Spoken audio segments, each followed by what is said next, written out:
দেখলামও BNP ক্ষমতায় এসে আওয়ামী লীগের রাজনীতি পথ সহজ হয়ে গেল কেমনটা মনে হচ্ছে। এই যে বলছে যে বিভিন্ন জায়গায় আওয়ামী লীগের কার্যালয়গুলো খোলা হচ্ছে, খুলে দিচ্ছে, জয় বাংলা স্লোগান দিচ্ছে এবং বিএনপির নেতারা গিয়ে গিয়ে খুলেও দিচ্ছে এরকম। তাহলে কি বিএনপি ক্ষমতা আসার কারণে আওয়ামী লীগের রাজনীতি করার পথটা সহজ হয়ে গেল কিনা? খুব স্বাভাবিক, যেটি রাজাকে ভাই বলেছেন, সেই কারণে আওয়ামী লীগ খুশি। অন্তত রাজাকে ভাইয়ের এই পর্বের এই বক্তব্যে আমি সম্পূর্ণ একমত। সবাই খুশি, আমরা সবাই রাজা।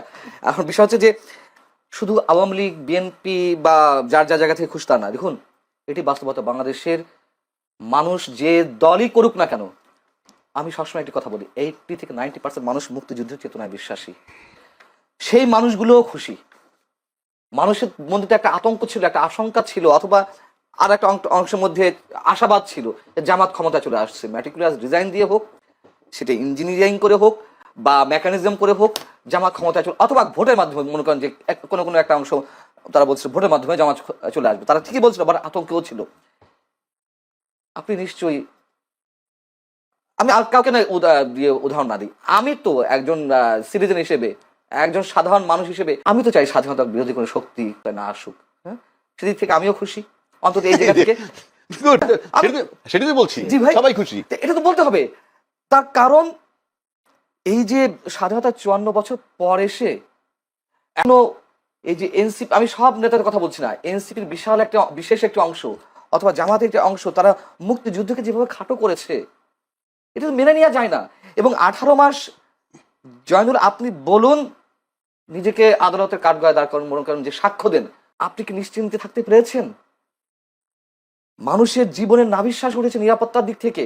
নতুন যে মবতন্ত্র কায়েম হয়েছিল, যে মানে কখন কে মবের শিকার হবে কেউ বলতে পারছিল না, এবং এইগুলো কে ঘটিয়েছে? সবাই মিলেমিশে ঘটিয়েছে। জামাত ঘটিয়েছে, বিএনপি লোকেরা ঘটিয়েছে, এনসিপি ঘটিয়েছে। আশা করেন মবতন্ত্র হবে কি হবে না?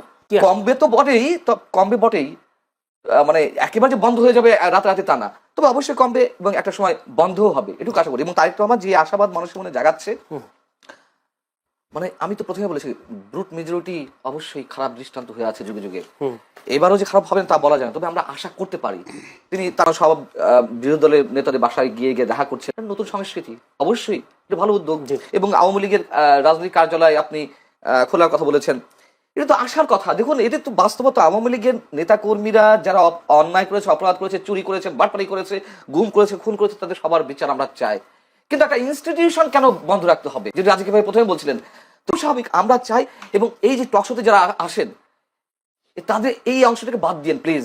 ওই যে উত্তপ্ত কথাবার্তা বলে, মানে ঝগড়াঝাটি বাধায় দেয়, এবং ওই যে ইনফ্লুয়েন্সিয়াল কথাবার্তা বলে নেগেটিভলি, বাংলাদেশের রাজনীতি নষ্ট হওয়ার পেছনে এই একটা অংশ কিন্তু দায়ী। গণমাধ্যম যেমন দায়ী, এরাও দায়ী। চাই প্রতিদ্বন্দ্বিতা থাকুক, প্রতিহিংসা না থাকুক। আর একটা প্রশ্ন, সেটা হচ্ছে, আপনি নিজেই বলেছেন জামায়াত মুক্তিযুদ্ধ বিরোধী একটা শক্তি আসুক ক্ষমতা, এটা আপনিও চান না, দেশের মানুষও চায়নি। কিন্তু ভোটের দিক হিসাব করলে জামায়াতের বেশ উত্থান হয়েছে। সেই উত্থানটাকে আপনি কিভাবে দেখছেন? বা উত্থানকে আরো বাড়বে নাকি কমবে বিএনপির এই প্রশাসনিক তার দক্ষতার জন্য? কি মনে হয়? এটা একটা ভ্যালিড কোশ্চেন যে জামাত আরো এগিয়ে যাবে কিনা। আমার মনে হয় জামাত একই সর্বশেষ সুযোগ ছিল আমার ধারণা মতে, মানে ফোরকাস্টিং এর জায়গাতেও 23 গুণ উত্থান হয়েছে। তার কারণ আছে। দেখুন, জামাত পরিবার ভিত্তিক রাজনীতি করেছে 18 বছর। সমাজ মানে কি বলে এটাকে, এই শব্দটা আমি বলি না, মানে শব্দটা গ্রাম ভিত্তিক। হ্যাঁ, ওটা তো আছেই। জামাতের রোকন সদস্য সম্ভবত 2008 সালে ছিল 15,000, সেটি বেড়ে হয়েছে, আমি দ্য ডিপ্লোম্যাটের পরিসংখ্যান বলছি, দ্য ডিপ্লোম্যাট বা বাংলাদেশের বিভিন্ন গোয়েন্দা সংস্থার রিপোর্ট অনুযায়ী বলেছে। আওয়ামী লীগের সময় 2023 সেপ্টেম্বরে, 2024 জানুয়ারি নির্বাচনের আগে 2023 সেপ্টেম্বরে দ্য ডিপ্লোম্যাট একটা নিবন্ধ দিয়েছিল, প্রকাশ হয়েছিল। ওইখানে দেখাচ্ছে যে 15,000 থেকে তারা এই 15 বছরে 70,000 সামথিং তাদের রকম সদস্য, এবং তারা গ্রাম ভিত্তিক কাজ করেছে। দেখুন, এর মধ্যে আরো অনেক কারণ আছে। তাহলে আওয়ামী লীগের দমপীড়ন ওদেরকে আরো উত্থান বাড়িয়ে দিল। এটা অবশ্যই তাদের প্রতি কৌশল, তাদের রাজনৈতিক কৌশলগুলোকে আমি স্যালুট করি। তাদের যে সাংগঠনিক ভিত্তি, আপনি ইচ্ছা করলেই টাকা দিয়ে যে কোনো দলের সদস্য, প্রেসিডিয়াম মেম্বার হয়ে যেতে পারেন। আমি চ্যালেঞ্জ করে বলছি, কয়েক কোটি টাকা, মানে দল বুঝে অবস্থা। তো শিল্পপতিরা হচ্ছে না, বড় বড় পদে যাচ্ছে না বড় দুই দলে। জামাতে এটি সম্ভব না। এবং এর আগেও বলেছি, জামাতের প্রত্যেকটা ছেলে বা মেয়ে যাই হোক, ছাত্র শিবির করার পর তাদের অর্থনৈতিক স্বাবলম্বী হওয়ার নিশ্চয়তা রয়েছে। তাদের ব্যাংকিং সেক্টর, তাদের অর্থনৈতিক যে সেক্টরগুলো অসাধারণ। যে দলে যেমন টাকার অভাব হয় না, চাঁদাবাজি করতে হয় না, ঠিক একইভাবে যারা শিবির করে আসে, ছাত্র সংগঠন করে আসে, তার চাকরি বাকরি হবে না। এদিক থেকে জামাতের রাজনৈতিক কৌশল অতুলনীয়, অভাবনীয়, অনেকটা কমিউনিস্ট পার্টি টাইপের, আগে যেমন কমিউনিস্ট পার্টি যে প্র্যাকটিসটা করতো। যাই হোক, কিন্তু এই যে ভোট বাড়লো, দেখুন আমার কিন্তু এই ভোটে অনেকেই বলছে যে 100% সহি শুদ্ধ তো আগের দিন থেকে ভোট মারা শুরু হয়েছে, সিল মারা শুরু হয়েছে, কিছু না কিছু ঘটেছে।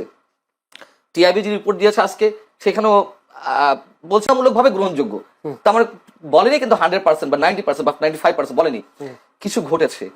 এবং এটা সত্য কথা, গ্রাম পর্যায়ে এবং নিম্ন আয়ের মানুষ, আমি নিরক্ষর বা অশিক্ষিত বলবো না, নিম্ন আয়ের মানুষের মধ্যে এবং জামাতের জনপ্রিয়তা বেড়েছে।